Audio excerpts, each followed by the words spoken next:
Shalom jemaat yang terkasih. Minggu ini kita beribadah dalam rangka Minggu Paskah yang ketiga dengan tema Kristus, Pembaru Hidup yang akan dilayani oleh Penatua Dian Stefanita. Mari kita mulai ibadah kita dengan kita meninggikan Tuhan. Hai Kristen, nyanyilah.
Marilah kita memulai ibadah kita dengan sebuah pengakuan bahwa pertolongan kita datangnya dari Tuhan yang menciptakan langit dan bumi, yang tetap setia untuk selama-lamanya dan yang tidak pernah meninggalkan perbuatan tangannya.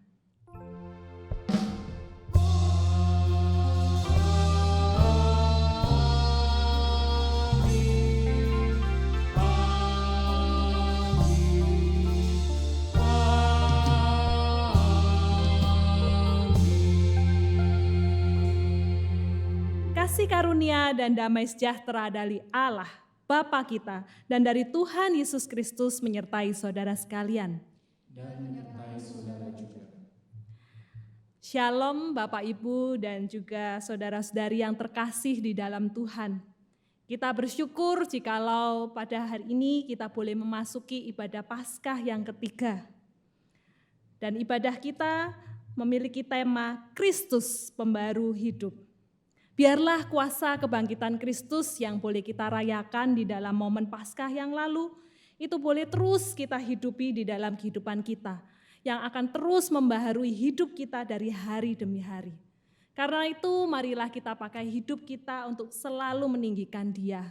Marilah kita memuji Dia. Maka mari nyatakan bersyukurlah pada Tuhan.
Mari kita bersatu di dalam doa. Ya Tuhan, sungguh menjadi sebuah kerinduan kami. Jikalau hidup kami, sungguh boleh Tuhan pakai untuk selalu mengagungkan Tuhan. Hidup kami boleh Tuhan pakai untuk kemuliaan nama-Mu. Tuhan, menjadi suatu kerinduan kami, jikalau hidup kami terus-menerus semakin hari demi hari dibaharui di dalam Engkau. Tuhan, ampunilah kami jikalau kerinduan ini menjadi suatu hal yang mungkin seringkali hanya terucap melalui mulut bibir kami saja. Namun yang terjadi di dalam kehidupan kami masih terus-menerus memegang kehidupan kami yang lama. Kami tidak bisa lepas dari dosa-dosa kami. Kami terus-menerus berkubang di dalam kesalahan-kesalahan kami yang lama. Tuhan, kami rindu jikalau Tuhan sendiri yang boleh menyapa setiap kami. Biarlah di dalam kehidupan kami boleh terus-menerus merasakan perjumpaan dengan Tuhan. Tidak hanya melalui momen-momen ibadah, tetapi perjumpaan kami dengan Tuhan menjadi perjumpaan yang pribadi, yang terus-menerus boleh kami rasakan, dan kami percaya itulah yang akan membaharui hidup kami. Tuhan, inilah kerinduan kami. Biarlah hidup kami sungguh-sungguh boleh dipakai menjadi hidup seperti yang Engkau ingini. Tuhan, inilah kerinduan kami. Di dalam nama Tuhan Yesus kami berdoa. Amin. Seperti yang Kau ingini, biarlah kehidupan kami menjadi hidup yang sesuai dengan kehendak-Mu.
Jemaat yang terkasih, mari sebelum kita bersama-sama merenungkan firman Tuhan, kita persiapkan diri kita, hati kita bersatu di dalam doa.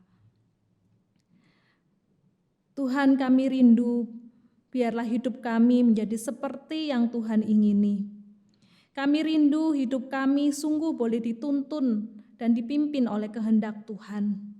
Karena itu Tuhan, kami membutuhkan firman-Mu yang boleh menjadi penuntun di dalam kehidupan kami, sehingga hidup kami ini sungguh-sungguh berjalan seperti apa yang Tuhan inginkan.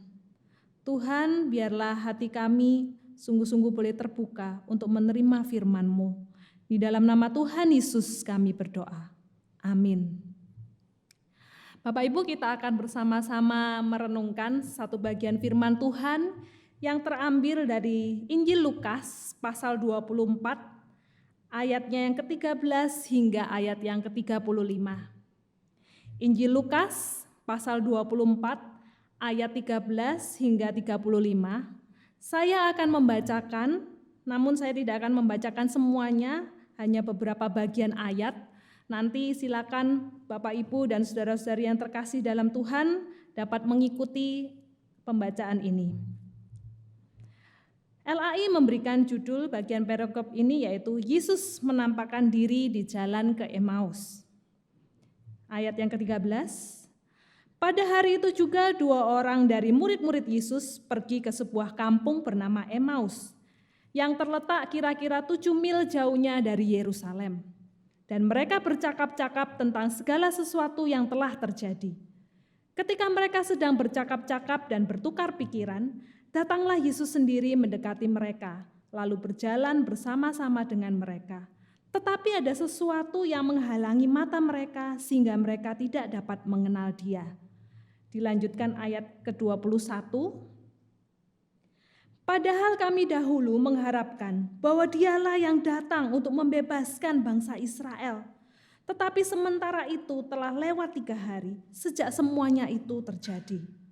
Tetapi beberapa perempuan dari kalangan kami telah mengejutkan kami. Pagi-pagi buta mereka telah pergi ke kubur dan tidak menemukan mayatnya. Lalu mereka datang dengan berita bahwa telah kelihatan kepada mereka malaikat-malaikat yang mengatakan bahwa Ia hidup. Dan beberapa teman kami telah pergi ke kubur itu dan mendapati bahwa memang benar yang dikatakan perempuan-perempuan itu, tetapi Dia tidak mereka lihat.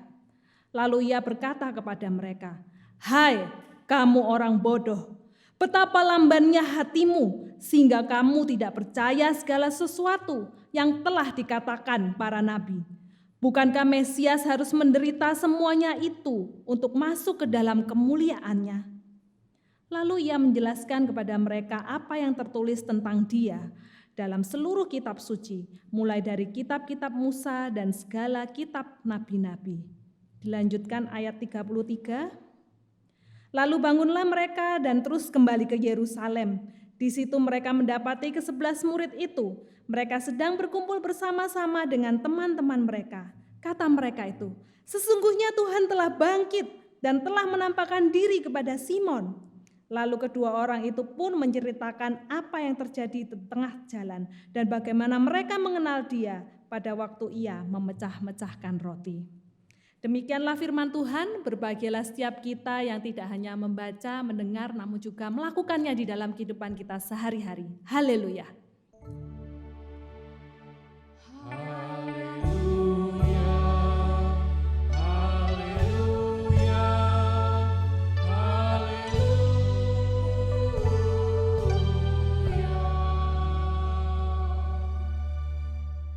Shalom jemaat yang terkasih. Kristus Sang Pembaru Hidup merupakan sebuah tema kita di dalam ibadah Paskah kita yang ketiga ini. Bapak Ibu, sebagai anak-anak Tuhan, tentunya kita menginginkan hidup yang dibaharui dari hari ke hari semakin serupa dengan Tuhan kita. Kita ingin iman kita bertumbuh. Dan seringkali bagaimana cara supaya iman kita bisa bertumbuh?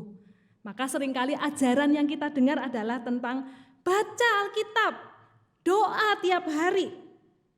Bapak Ibu, saya teringat sebuah lagu yang mungkin seringkali diajarkan kepada kita sejak kita kecil. Kira-kira lagunya seperti ini. Baca kitab suci, doa tiap hari, doa tiap hari, doa tiap hari. Baca kitab suci, doa tiap hari kalau mau tumbuh. Bapak Ibu, seringkali ajaran yang mungkin kita dengar, kalau kamu mau hidup yang dibarui, kamu mau iman yang bertumbuh, baca Alkitab. kamu doa tiap hari, pasti imanmu akan bertumbuh.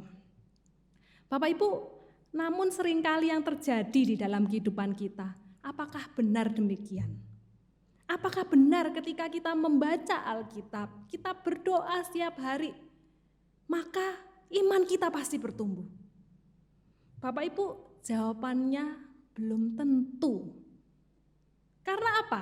Pada kenyataannya, seringkali kita melihat orang-orang yang mengaku dia sebagai pengikut Kristus yang sejati. Dia anak-anak Tuhan yang bahkan dia aktif, dia rajin melayani, dia sudah membaca dan berdoa setiap hari. Tapi tetap saja kita bisa melihat kehidupannya yang tidak terlepas dari dosa. Kehidupan anak-anak Tuhan yang bahkan masih berkubang dalam kehidupan yang lama. Kita melihat bagaimana kehidupan dia di masa yang lalu dan kehidupan dia setelah dia membaca Alkitab dan berdoa. Kok sepertinya tidak ada perubahan? Kok tidak ada pembaharuan? Kok masih tetap suka marah? Masih tidak bisa mengontrol emosi? Bahkan tidak bisa mengampuni orang yang menyakiti hatinya. Bapak Ibu, mengapa hal itu bisa terjadi? Padahal orang itu mungkin sungguh-sungguh sudah membaca Alkitab dan berdoa. Tetapi kenapa hidupnya belum dibaharui? Bapak Ibu, menarik ketika seorang psikologi pendidikan bernama Benjamin S. Bloom, dia membagi ranah pembelajaran manusia yang dapat mempengaruhi hidup seseorang menjadi 3 bagian. Ranah yang pertama disebut ranah kognitif, yang kedua ranah afektif, dan yang ketiga ranah psikomotorik. Bapak Ibu, ranah kognitif ini merupakan sebuah bagian di dalam kehidupan manusia di mana dia menekankan aspek intelektual, yaitu keterampilan di dalam berpikir. Dan yang kedua, ranah afektif merupakan satu bagian di mana seseorang menekankan aspek perasaan dan juga emosi. Dan ranah yang ketiga adalah ranah psikomotorik yang menekankan aspek perilaku di dalam kehidupan sehari-hari, aspek aktivitas. Bapak Ibu, menurut Benjamin S. Bloom, ketiga ranah ini menjadi 3 bagian yang seharusnya tidak dapat dipisahkan, yang terkait erat satu dengan yang lainnya. Jika ranah pendidikan ini ingin mempengaruhi kehidupan seseorang. Bapak Ibu, demikian halnya ketika seseorang ingin hidupnya dibaharui oleh firman. Seseorang tidak bisa dibaharui melalui firman ketika dia hanya sekedar membaca firman. Firman hanya berhenti di dalam ranah kognitif. Firman hanya berhenti di dalam otak atau pemikirannya. Atau ketika dia membaca firman, dia merasa, oh ya aku percaya. Pokoknya aku percaya, aku beriman dengan bagian firman ini. Jadi firman hanyalah menyentuh ranah emosinya. Aku merasa firman ini sesuai dengan hatiku. Bapak Ibu, tidak bisa firman itu akan membaharui seseorang ketika dia hanya mempengaruhi salah satu bagian di dalam kehidupan seseorang. Tetapi firman barulah akan berbicara ketika dia mempengaruhi keseluruhan hidup seseorang. Tidak hanya di dalam pemikiran tetapi juga menyentuh hatinya. Dan itu menjadi suatu hal yang dia lakukan di dalam kehidupannya sehari-hari. Disitulah firman membaharui kehidupan seseorang. Bapak Ibu, melalui pembacaan nas kita tadi di dalam Lukas pasal 24, kita pun bisa melihat bagaimana cara Kristus sendiri membaharui kehidupan seseorang. Kristus sendiri memberikan teladan dan cara bagaimana dia bisa membaharui kehidupan seseorang secara keseluruhan di dalam hidup orang itu. Bapak Ibu, di dalam Lukas 24 ayat 13 hingga 35 menceritakan tentang 2 murid Yesus yang sedang berjalan meninggalkan Yerusalem menuju Emmaus. Ada beberapa tafsiran yang mengatakan bahwa bagian perikop ini ditulis di dalam masa setelah peristiwa kematian dan kebangkitan Yesus. Akan tetapi murid-murid menjadi orang-orang yang belum mempercayai akan peristiwa kebangkitan Yesus. Mereka belum dibaharui. Karena itulah murid-murid ini dikisahkan mereka yang semula berkumpul di Yerusalem bersama-sama dengan Kristus, Mereka hendak melakukan perjalanan pulang ke kampung halamannya untuk kembali kepada kehidupannya yang lama. Karena mereka merasa guru ataupun Tuhan yang mereka ikuti itu, mereka mendapati sudah mati. Karena itulah mereka mendapati diri mereka itu putus dalam pengharapan untuk dibaharui. Mereka merasa ya sudah sebaiknya aku kembali saja kepada kehidupanku yang dulu. Yang dulunya mungkin mereka bekerja sebagai nelayan, yang dulunya mereka bekerja sebagai penjala ikan. Mereka tidak lagi berpikir untuk menjadi seorang penjala manusia seperti keinginan Tuhan. Mereka hendak kembali kepada kehidupan yang lama. Dan disitulah kita lihat Bapak Ibu, Kristus datang menghampiri kedua murid ini. Bapak Ibu, dikatakan yang menarik di dalam perjalanan kedua murid ini, mereka sebenarnya memperbincangkan tentang kebangkitan Kristus. Namun hal ini belum membuat mereka percaya. Karena dikatakan yang menyatakan kesaksian tentang kebangkitan Kristus itu adalah para perempuan. Bapak Ibu, di dalam masa Israel pada masa itu mereka menjunjung hukum patriarkal. Karena itu hukum patriarkal ini adalah sebuah hukum yang menjunjung, yang memandang laki-laki itu memiliki derajat yang lebih tinggi daripada perempuan. Bahkan mereka memandang kaum perempuan adalah kaum yang tidak berharga. Sehingga kesaksian mereka, kesaksian yang dikatakan oleh para perempuan juga merupakan kesaksian yang tidak bisa dipercaya. Bapak Ibu, ketika Yesus datang, Yesus nimbrung gitu ya, ngobrol bersama kedua murid ini tidak mengenali Yesus. Alkitab mencatat kedua orang murid ini tidak mengenali Dia. Ada beberapa tafsiran yang menyatakan kenapa kok sampai dua murid ini tidak kenal dengan Tuhan Yesus. Yang pertama, Alkitab mencatat bahwa mereka melakukan perjalanan ini ke arah barat daya. Nah, ke arah barat daya dari arah Yerusalem ke Emmaus itu merupakan arah di mana sinar matahari begitu terik menyorot mata mereka. Sehingga mata mereka itu tidak bisa melihat dengan jelas wajah seseorang yang datang dari sisi berlawanan dari mereka. Ada juga penafsiran yang menyatakan karena mereka saking berada di dalam keputusasaan, ketidakberpengharapan, dan ketidakpercayaan akan kebangkitan Yesus, maka mereka juga sama sekali tidak berpikir bahwa yang menghampiri mereka itu adalah Tuhan Yesus yang sudah hidup. Karena mata iman mereka masih tertutup. Mata iman mereka belum dibaharui. Bapak Ibu, ayat yang ke-21 menyatakan betapa besar kesedihan dan kekecewaan dua murid ini akan kematian Yesus. Dikatakan murid ini berkata, padahal kami dulu mengharapkan bahwa Dialah yang datang untuk membebaskan Israel. Tetapi sementara itu sekarang sudah lewat 3 hari sejak semuanya terjadi. Jadi sudah lewat 3 hari dari berita kematian Tuhan Yesus. Bapak Ibu, pada masa itu orang Israel mempercayai bahwa ketika seseorang mati dan belum 3 hari, maka mereka percaya roh orang itu masih berada dekat dengan tubuh dari orang yang mati itu. Jadi mereka masih berpengharapan kalau belum 3 hari mungkin masih bisa bangkit lagi karena rohnya masih dekat. Tetapi ketika 3 hari sudah lewat, maka mereka mendapati bahwa orang ini pasti sudah benar-benar mati. Demikian juga ketika mereka berkata bahwa telah lewat 3 hari sejak semuanya itu terjadi. Dan kita melihat mana Tuhan Yesus? Tuhan Yesus tidak ada. Tuhan Yesus tidak bangkit. Tuhan Yesus berarti benar-benar sudah mati. Bapak Ibu, melalui ayat yang ke-21 ini pun kita bisa mendapati tidak hanya ungkapan perasaan kekecewaan dari dua murid ini, keputusasaan dari dua murid ini, tetapi kita juga bisa mendapati adanya kesalahan konsep pemikiran. Tidak hanya emosi mereka tidak dibaharui, tetapi pemikiran mereka pun juga masih memiliki konsep yang salah. Mereka berkata, padahal kami dulu mengharapkan Dialah yang datang untuk membebaskan bangsa Israel. Bapak Ibu, di sini kita bisa melihat suatu ungkapan politis di mana konsep pemikiran para murid ini akan Yesus sebagai seorang Mesias adalah Mesias dalam konsep politik.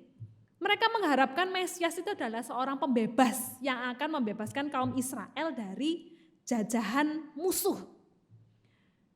Dengan kata lain, mereka masih memiliki pemikiran bahwa konsep Mesias itu adalah seorang penyelamat yang akan membebaskan dari penjajahan Israel secara fisik. Padahal tentu saja Bapak Ibu kita tahu bukan ini konsep Mesias yang benar yang ada di dalam misi Yesus.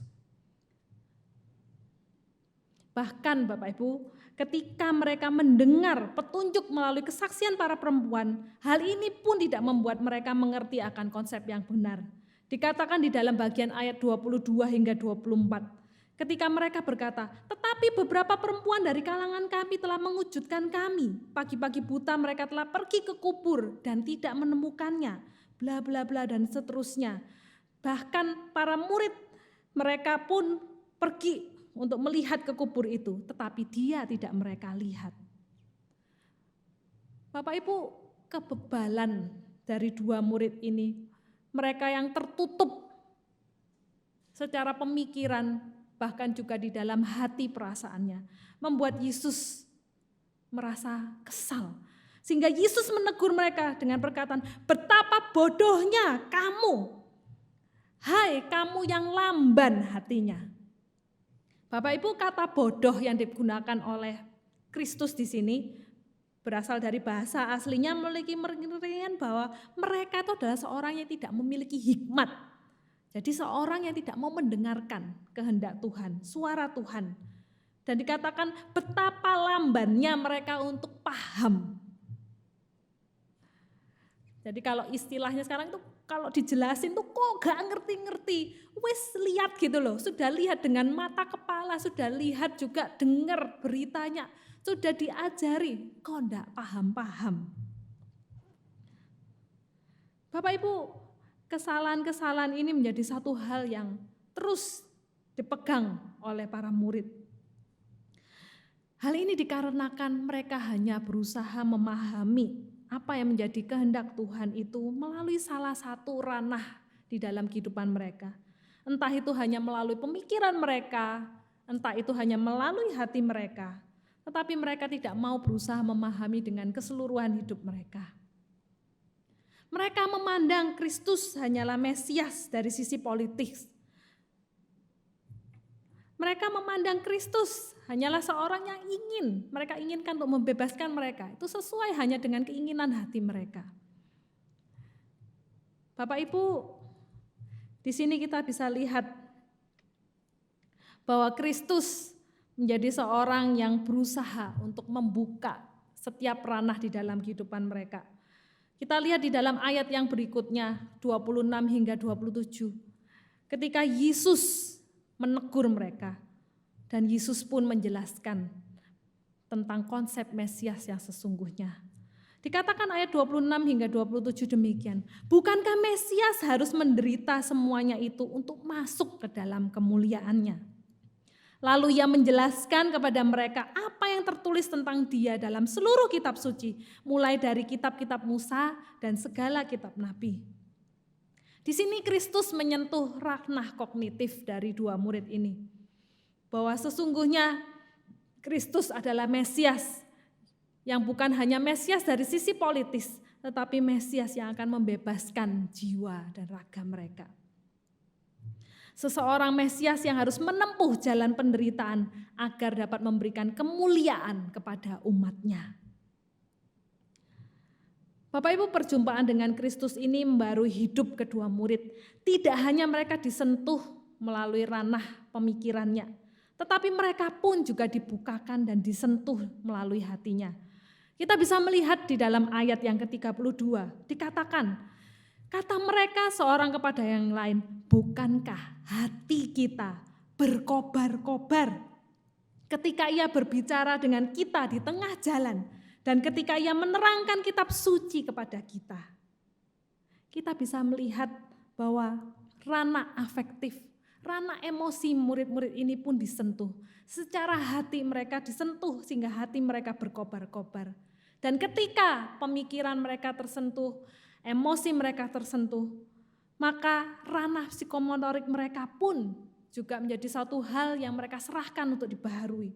Dikatakan di dalam ayat 33 hingga 34, bangunlah mereka dan terus kembali ke Yerusalem. Di situ mereka mendapati ke-11 murid sedang berkumpul bersama-sama dengan teman-teman mereka, dan kata mereka itu, sesungguhnya Tuhan telah bangkit dan telah menampakkan diri. Pembaruan hidup kedua murid ini terjadi karena Kristus menyentuh pikiran, perasaan, dan juga menjadi suatu hal yang mereka lakukan di dalam kehidupan mereka, di dalam perilaku mereka. Mereka memberitakan tentang Kristus yang telah bangkit. Bapak Ibu, pembaruan hidup dari kedua murid ini terjadi karena Kristus menyentuh keseluruhan ranah kehidupan mereka. Melalui pemikiran, melalui perasaan, dan juga di dalam tingkah laku kehidupan mereka sehari-hari. Bagaimana dengan kita saat ini? Ketika hidup kita menyatakan, sungguh kita sudah mengenal Yesus. Apakah kita sungguh-sungguh sudah mengalami perjumpaan dengan Dia? Tidak hanya kita tahu, sekedar memahami Dia melalui pemikiran kita ketika kita membaca Alkitab. Apakah kita sungguh-sungguh kita sudah berdoa supaya pembacaan firman itu tidak hanya menjadi suatu hal yang memuaskan pemikiran kita, memuaskan logika kita, tetapi sungguh firman itu hidup dan menyentuh hati kita. Dan apakah sungguh firman itu menjadi firman yang hidup di dalam keseharian kita, yang boleh kita bawa di dalam setiap aktivitas kita. Tidak hanya ketika kita membaca firman itu, tetapi ketika kita pergi keluar, kita pergi ke sekolah, kita pergi ke tempat kerja, kita pergi bahkan ke gereja. Firman itu menjadi firman yang nyata, hidup di dalam serangkaian aktivitas kita. Bapak Ibu, sudahkah kita menyatakan diri kita sebagai anak Tuhan yang hidupnya dibaharui? Sungguhkah kita sudah memahami Dia? Sungguhkah Tuhan itu sudah hidup di dalam kehidupan kita? Dan biarlah hidup kita sungguh boleh dibaharui oleh-Nya. Kristus sang pembaru hidup. Biarlah hidup kita semakin dibaharui dari hari ke hari dengan mengalami perjumpaan Kristus di dalam pikiran kita, di dalam hati kita, dan di dalam seluruh perilaku hidup kita. Amin. Mari kita kembali bersatu di dalam doa. Tuhan Allah Bapa kami sungguh bersyukur jikalau kami boleh mengenal Engkau sebagai Sang Mesias yang hidup di dalam kehidupan kami, yang boleh membebaskan kami dari kuasa dosa, yang boleh bangkit dari maut, yang boleh mengalahkan maut, sehingga kami umat-Mu boleh memiliki hidup yang baru. Kami rindu Tuhan jikalau hidup kami boleh terus-menerus dibaharui dari hari ke hari. Biarlah kami terus boleh semakin serupa dengan Tuhan. Dan biarlah pembaruan hidup ini menjadi suatu hal yang didasari tidak hanya melalui pemikiran kami, tapi sungguh-sungguh keluar dari hati kami dan itu terpancar di dalam keseluruhan aktivitas dan kehidupan kami. Tuhan, kami rindu hidup kami sungguh-sungguh boleh menyatakan tentang Tuhan yang hidup. Saat ini Tuhan, kami bersatu hati, biarlah di tengah-tengah segala kondisi yang ada, kami pun boleh menyatakan ada Kristus yang berdaulat, Kristus yang hidup di dalam kehidupan kami. Tuhan, kami berdoa di tengah-tengah pandemi virus corona yang terjadi saat ini. Biarlah Tuhan ini menjadi suatu situasi dan kondisi yang tidak terus-menerus semakin meluas di dalam kehidupan kami. Biarlah kami terus memohon belas kasihan Tuhan. Kami mempercayakan kehidupan kami di dalam tangan penyertaan Tuhan. Biarlah kami menyerahkan untuk setiap orang-orang yang sungguh kami kasih, untuk keluarga kami, untuk saudara-saudari kami, bahkan juga untuk Jemaat GKI Dharma Permai ini berada di dalam penyertaan dan perlindungan Tuhan. Kehidupan kami tidak terlepas dari jangkauan anugerah Tuhan. Di tengah situasi dan kondisi yang sulit sekalipun, kami boleh menyatakan ada Tuhan yang hidup di dalam kehidupan kami. Tuhan yang menjadi sumber kekuatan dan pengharapan kami. Kami menyerahkan Tuhan untuk bangsa dan negara kami, untuk para pemimpin kami, biarlah Tuhan yang berikan hikmat di dalam mengatasi permasalahan yang ada ini Tuhan. Biarlah Tuhan yang pakai sebagai alat kemuliaan Tuhan. Kami menyerahkan juga berdoa untuk para tim medis, para dokter, para perawat yang mereka berada di garis depan. Tuhan, kami juga mohon kasih karunia Tuhan, pertolongan Tuhan, supaya mereka ini pun menjadi orang-orang yang boleh bekerja dengan kekuatan yang dari Tuhan dan di dalam tangan perlindungan Tuhan.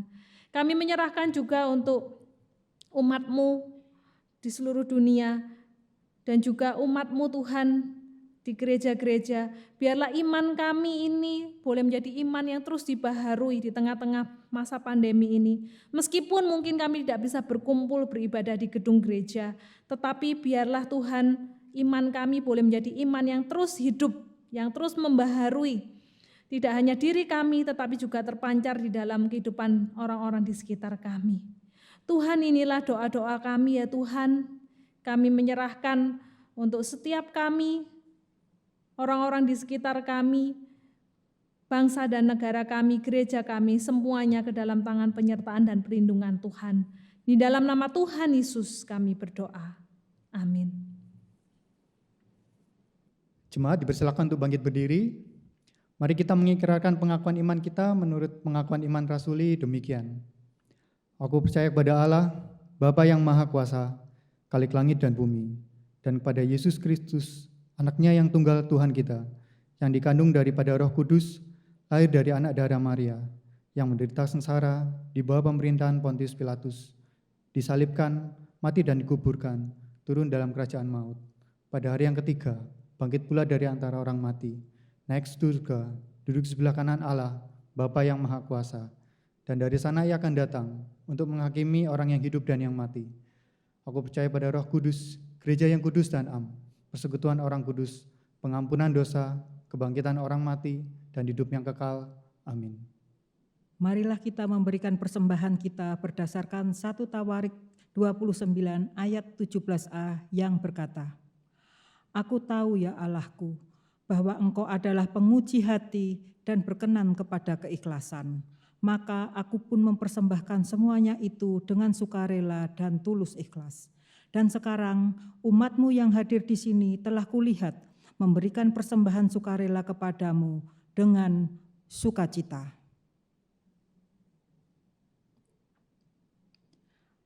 Mari kita berikan persembahan ini dan menaikkan pujian dari Kidung Jemaat 287 baitnya yang pertama.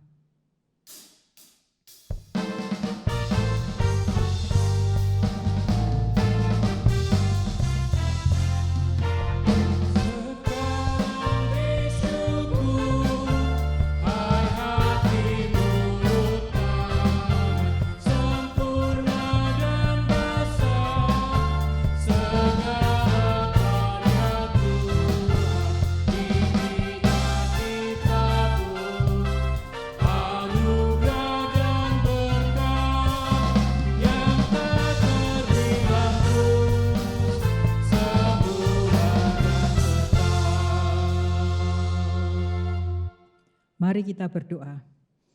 Tuhan, terima kasih atas kehidupan yang Kau berikan bagi kami. Ajarilah kami untuk hidup semakin hari dibaharui dalam Engkau. Biarlah hidup kami menjadi hidup yang mengungkapkan syukur kepadamu Tuhan. Terimalah persembahan kami. Dalam nama Tuhan Yesus kami berdoa. Amin. Bapak, Ibu, dan saudara-saudari yang terkasih, marilah kita meyakini bahwa Kristus yang bangkit, Dia hidup dan menyertai di dalam kehidupan kita. Kita percaya kasih-Nya selalu ada bagi kita, yang akan terus membaharui kehidupan kita. Biarlah kita boleh selalu meninggikan Dia. Mari kita naikkan pujian kasih Tuhan mengiring-Mu. Kasih Tuhan mengiringimu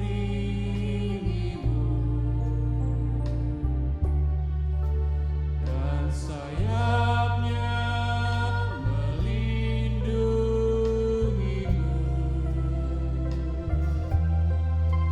Tangan Tuhan pegang di dalam hidupmu.